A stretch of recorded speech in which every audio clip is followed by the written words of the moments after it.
YPF es una gran estafa. O sea, este juicio no tiene ninguna razón de ser. Te cuento rápidamente la historia. Se privatiza YPF, el grupo Repsol español compra el 82% de la empresa. Estamos hablando del juicio de los fondos buitres en contra de YPF, en el cual hasta ahora una corte de Nueva York ha fallado en contra de YPF o en contra del Estado argentino por 16.000 millones de dólares. Dale, Exacto. contame eso, dale, vamos.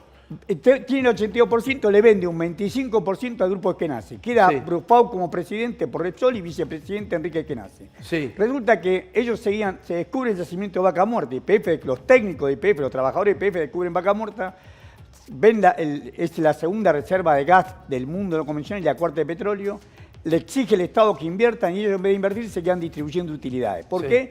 Porque en el acuerdo que habían hecho en un acta de asamblea entre ellos, habían decidido que Repsol iba a pagarle, Eskenazi iba a pagar a Repsol ese 25% con un crédito que lo pagaba con los dividendos de YPF. Bien, bueno, a cámara, primero hablemos a cámara y vamos viendo las placas, dale, vamos viendo las placas, vamos tirando las placas. La placa.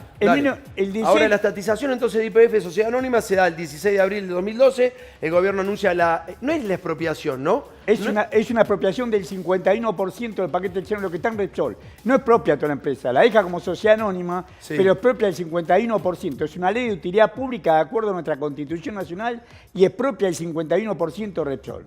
¿Técnicamente es expropiación? Sí, sí, es expropiación. Porque Es una decían ley de que justamente debió haber sido expropiación Toda. para que sea constitucional. Pedían todas. Claro, Pedían está todas, perfecto. pero la expropiación fue el 50%. Bien. Bueno, ahí que hace Eskenazi. Eskenazi va como interventor de don Julio Devido y lo primero que hace es anular, como todas, por la ley de sociedad nuestra, por la ley 19.550, tranquilo, hace una nueva asamblea y en esa asamblea decide borrar las asambleas anteriores con Repsol y decir no se distribuye más utilidades y se reinvierte en Vaca Muerta. Bien. Eskenazi se da como no puede pagar el crédito porque lo había tomado con esta condición, se da por quebrado y presenta en España, en Madrid, en el juzgado comercial número 3 de Madrid, presenta una denuncia contra YPF y contra Repsol.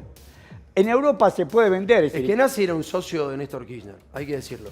Lo que hace es, de alguna manera, Néstor Kirchner, no un socio, pero es una persona con mucha relación y entra a YPF en función del poder político.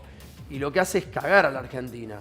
Porque después de todo lo dividendo que saca la familia Eskenazi, le termina haciendo un juicio al Estado Nacional, o a YPF sería, Estado Nacional o YPF. En realidad lo ha hecho primero YPF y a Repsol. Después el que le compra, como no puede, ¿sabes por qué no va contra YPF? Porque uno de los dueños de Repsol es BlackRock. ¿Te acordás que lo vimos cuando vieron? Ah, entonces Repsol va contra y el BlackRock Estado. tiene el 6% del paquete de YPF. Claro, no quiere pagar un peso. Está bien, está bien. Entonces, bueno, vamos con la última placa, dale, metele. claro, rápidamente, ¿qué hacen? Le venden, allá en Europa se puede vender, cobra 15 millones de euros. Le vende el juicio, ¿escuchás eso? Exacto. O sea, había un juicio en Madrid, Eskenazi lo que hace, le vende a un fondo buitre su juicio. ¿Por qué? Si él es el perjudicado, ¿cómo es que se vende un juicio?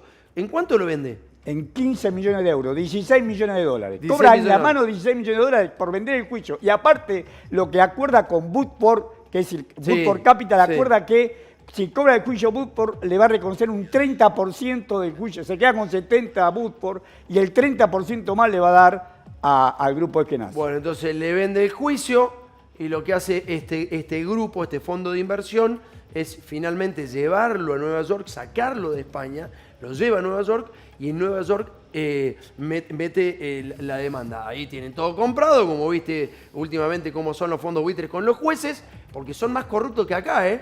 En Estados Unidos son 10 veces más corruptos que acá.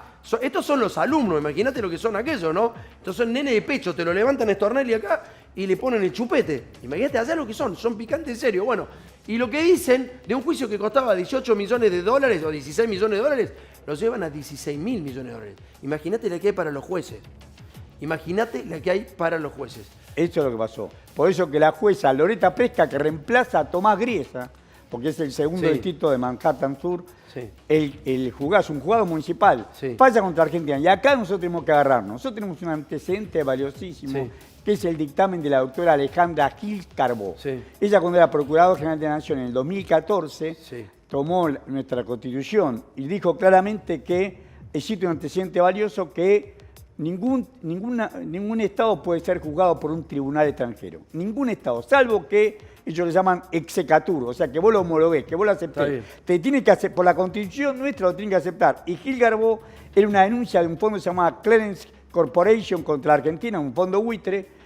Por eso no le podían pagar a los fondos buitres. Por eso Macri necesitó hacer una ley, porque como había este antecedente... Es mucho lío, la verdad que es mucho lío, pero entiendo. Con una ley, para poder expropiarlo tuvo que hacerlo con una ley. Nosotros lo que no queremos es que sea esa ley, lo que queremos es que se tome como antecedente, lo que queremos los que amamos nuestro país y no queremos esta estafa contra nosotros, es que se tome ese antecedente valiosísimo de Gil Garbó y que sea por ley. Qué lástima que los que amamos nuestro país somos tan pocos, ¿eh? Lamentablemente queda muy poca gente que ama nuestro país. En serio, lo digo, ya ni siquiera hablo porque sé que después viralizan algunas cositas, son pícaros, cortan algunas, pero es muy poca gente la que ama este país. Hay mucha gente que no lo siente así, lamentablemente, y se siente más extranjera que argentino. Si se siente más extranjero, les pido por favor, pásense a vivir a Disney y dejen de romper las pelotas acá. Me voy al móvil.